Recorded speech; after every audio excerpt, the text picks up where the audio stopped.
I thought this was just a strong performance all around by our team. Congratulations to Troy on a great year. It was a pleasure to prepare for them, and it wasn't easy to prepare for that team.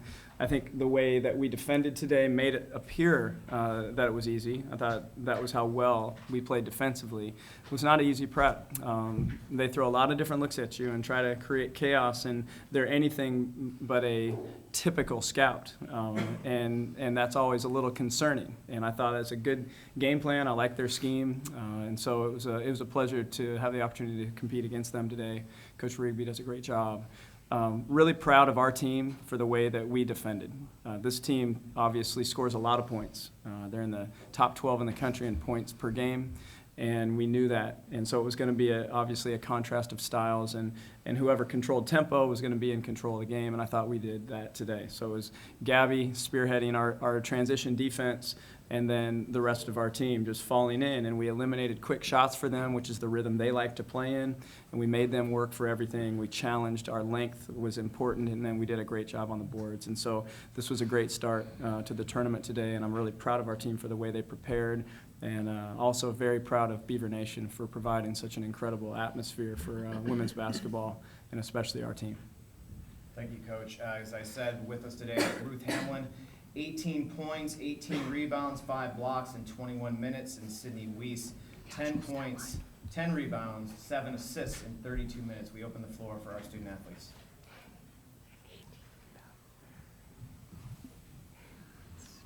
John Warren from KEJO Radio. Ruth, you went down early and then came back. Feeling okay? Yep, good as ever.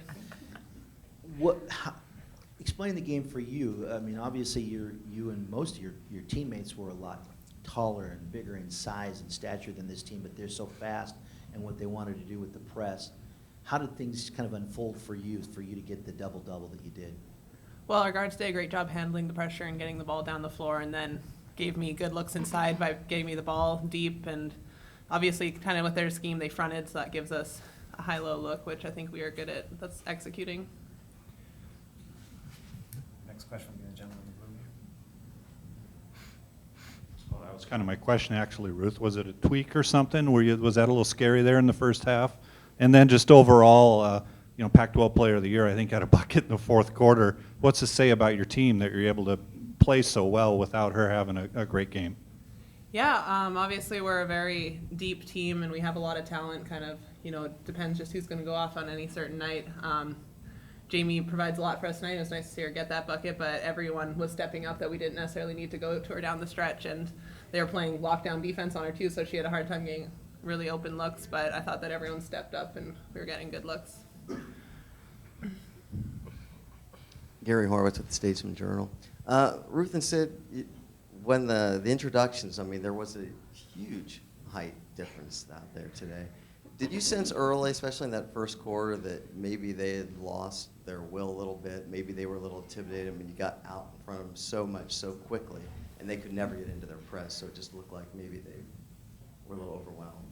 I think that, give them credit. They fought all 40 minutes. They never gave up. I think that our defense really threw them off a little bit. We got them out of their rhythm initially, and so it was tough to get into a rhythm all night. So like Coach Rueck said, we really focus on defensive transition. That's what gets them going, and taking that away from them. And then when you have Ruth down low in the quarter court, it's really hard to score against us.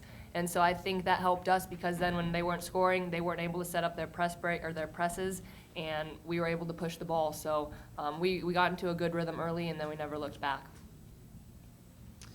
Hey, Coach. Preston Highfield, KVAL TV in Eugene. As a heavily favored 2 seed against a 15 seed, what did you want to see out of your team in a game like this, other than just getting the win? Questions right now for our student athletes. We'll go to Coach in a couple minutes. Okay. I did them for both of you guys as well, Ruth and Sydney, as a heavily favored team. And by the way, did you see the Michigan State lost on the men's side as a 2 seed? Okay. Really? Well, as a heavily favored 2 seed today, what did you want to get out of this game other than just a win? I think just focusing on each possession and going possession at a time to get the victory. It doesn't matter what time it is, who we're going against. We wanted to make sure that we were playing Oregon State basketball, and I think that we did that today. Yep, just continuing to make steps forward in our execution and refining our game as we head deeper into the tournament.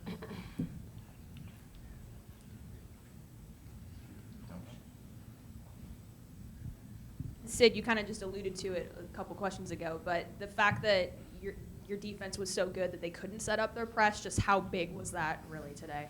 It was huge. I think that, I mean, we prepared for a lot of their presses and a lot of their pressure. And so at the same time, we said if they don't score, it's going to be tough for them to set up. And so I think defensively, we did an awesome job taking them out of their rhythm, and then that allowed us to get up the court pretty easily. Obviously, they're handsy in the half court. They have quick guards. They read passing lanes really well, and so we had a few turnovers in the first half. But once we got used to that, then I think we were able to get whatever look that we wanted throughout the whole game. And then Ruth, a lot of people have been asking you the last few games about just the way you've been playing since kind of during this stretch run. Has something flipped for you, or like was there anything tangible that you're like, wow, I hit this extra gear? How do you explain just the way that you've been playing the last 4 or 5 games? Yeah, I can't really pin it down exactly, but I don't know, I have this different like aggressiveness and just kind of just a poise and like understanding my role and what I need to provide for the team. So I think that that's been really key. And she graduated, so that might help. Any further questions for our student athletes? All right. Congratulations. Thank you very much. Go Beavs.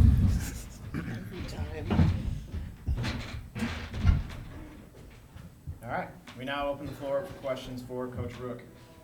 Scott, I'll ask you the same question about Ruth. Like, did anybody say anything to her? Like, how do you explain just what's happened to her over the last couple of weeks? We had nothing. Nothing's different. I mean, it's the same stuff that she's been hearing for 4 years. I think part of it is academics. I think that load that Sid just said, she is graduated now. She's been carrying 18 credits all winter term, and that's hard to do and maintain, the expectation that this team has, and her role is a big one, and she knows that. I think, there are phases that you go through, though, when there's just maybe a different level of urgency that she's feeling now, and she's rising to that for our team. And she's becoming just the ultimate competitor, and that's really neat. I mean, she's grown light years in that regard.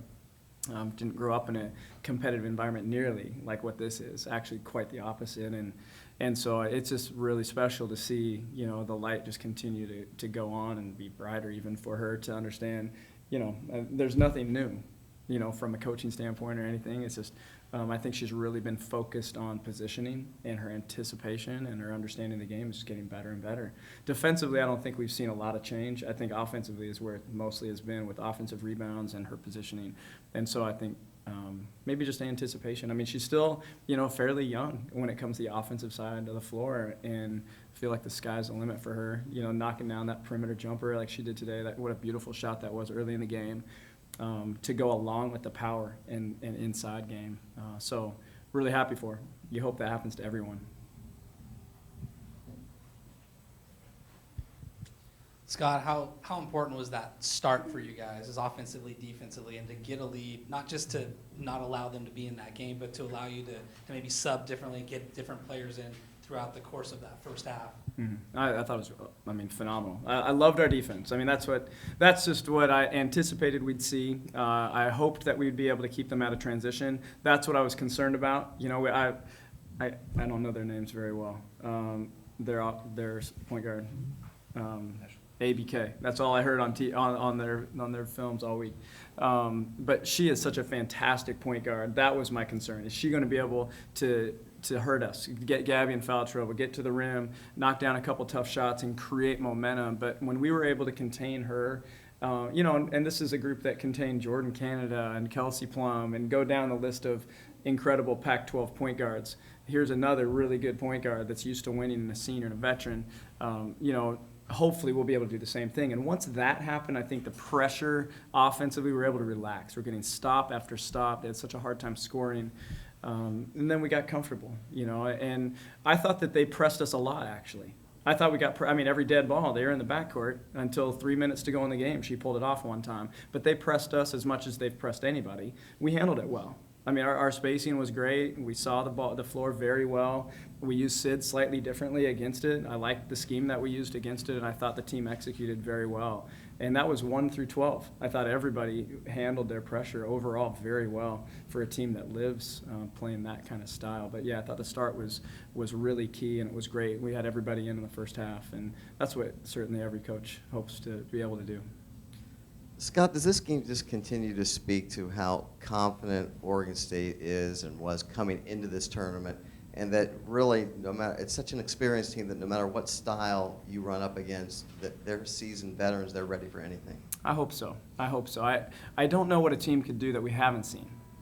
You know, and we knew that going into this one, and that was the mantra, or that was the narrative all week. Is okay, this team throws a lot of different looks at you, and you're going to have to just play basketball. We can't micromanage things against this team because they can throw 7 different defenses at you, and they're going to. And so you just have to use your basketball sense and knowledge and maintain spacing and have 3 outlets all the time and composure. And we talked about before the game, you know, playing as if you're listening to kind of classical music. You're just, you know, you're calm in the chaos, and they're going to try to speed you up and make it a chaotic game. They need to.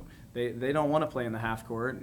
We didn't feel they could guard us in the half court effectively. They're going to have to turn us over and get easy buckets against us. And I thought we did such a good job just being poised in that. And so I think, you know, that's a lot of effort over the last 4 years with this group and seniors in particular, but especially the last 3 years, you know, where we've been competitive every night in every venue. You know, we've seen a lot of things. And so I would be surprised and disappointed if something surprised us.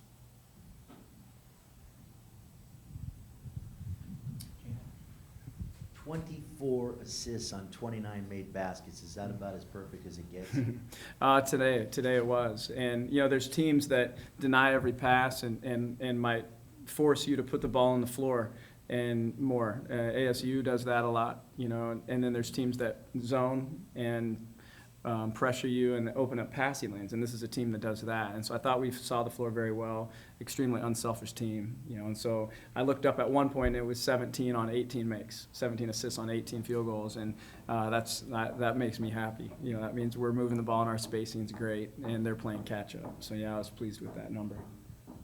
It came up a little bit earlier, but just the fact that you were able to do what you did offensively when Jamie has a rare off night, just, you know, what does that say about your team? Yeah, that's, I think, a great sign. A great sign. We have 40 points at halftime, and she didn't score in the first half. And obviously Jamie's Jamie, you know, and if we needed to run sets to get her free or do something differently, we could have gotten her more looks for sure, but we didn't today.